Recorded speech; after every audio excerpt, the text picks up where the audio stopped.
सुन्दरकाण्डं 3षष्टितमः सर्गः सुग्रीवहर्षः।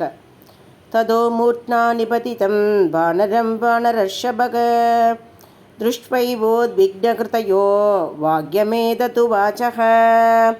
उत्तिष्ठो उत्तिष्ठ कस्मात् त्वं बाधयोपदितो मम अभयं ते भवेद्वीर सर्वमेवाभिधीयताम्।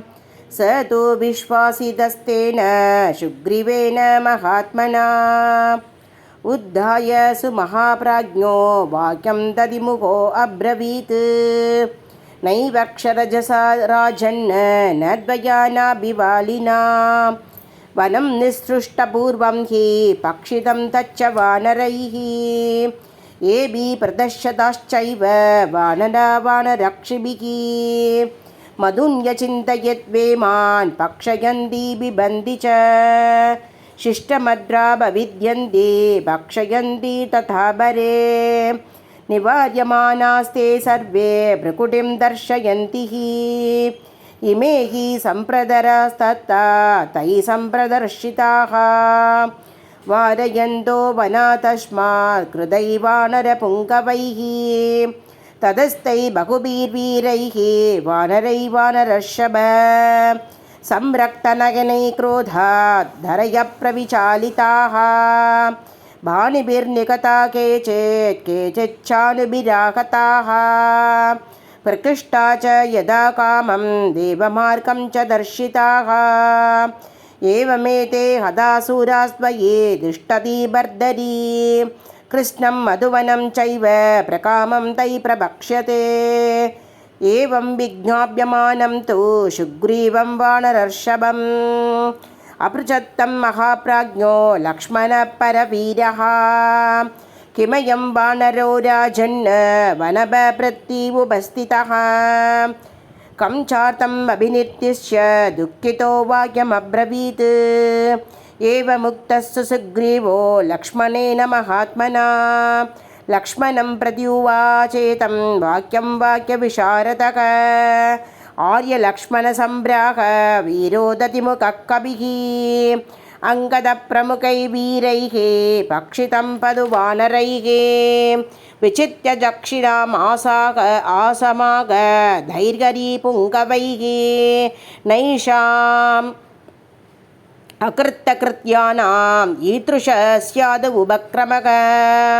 आगतश्च प्रेमदितं यदा मधुवनं हितैः दर्शितं च वनं कृष्णम् उभयुक्तं च वानरैः वनं यदभिबन्धं तैः साधितं कर्म वानरैः। दृष्टा देवी न सन्देहो न चान्येन हनुमता न हि अन्यसाधने हेतुको कर्मणोऽस्य हनुमतः। कार्यसिद्धिर्मधुश्चैव तस्मिन् वानरपुङ्गवे व्यवयायश्च वीर्यं च श्रुतं चाभिप्रतिष्ठितं।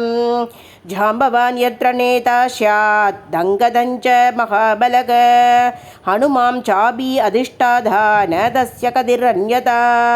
अङ्गदप्रमुखैः वीरैः हतं मधुबनं किल वारयन्तश्च शगिदास्तथा जानुभिराहताः। एतदर्णमयं प्राप्तो वक्तुं मधुरवाहिः नाम्ना दतिमुखो नाम हरिप्रज्ञातविक्रमः। दृष्टा सीता महाबाहो सौमित्रे पश्य तत्पदः अभिगम्य तथा सर्वे बिबन्ति मधुवानराः। न चापि दृष्ट्वा वैदेहीं विश्रुता पुरुषर्षभ वनं तत्परं दिव्यं दर्शयेयुर्वनौकशः। तदप्रकृष्टो धर्मात्मा लक्ष्मण सगराघवः श्रुत्वा कर्णशुगां वाणीं सुग्रीव वनाच्युता प्राकृष्यत पुरुषं रामो लक्ष्मणश्च महाबलः श्रुत्वा तदुमुखस्येतं सुग्रीवस्तु प्रकर्ष्य च वनबालं पुनर्वाक्यं सुग्रीव प्रत्यभाषत। प्रीतोऽस्मि शोकं यद्भुक्तं वनं तैः कृतकर्मभिः मर्षितं मर्शनीयं च चेष्टितं कृतकर्मणाम्। इच्छामि शीघ्रं हनुमत्प्रधानात् चागामृगांस्तान् मृगराजदर्पान् द्रष्टुं कृतार्थान् सगरागवाभ्यां श्रोतुं च सीतादिकमे प्रयत्नम्। प्रीतिस्मिदाक्षौ स्मकृष्टौ कुमारो दृष्ट्वा सिद्धार्थ वानरं च राजा अङ्गैः सकृष्टैः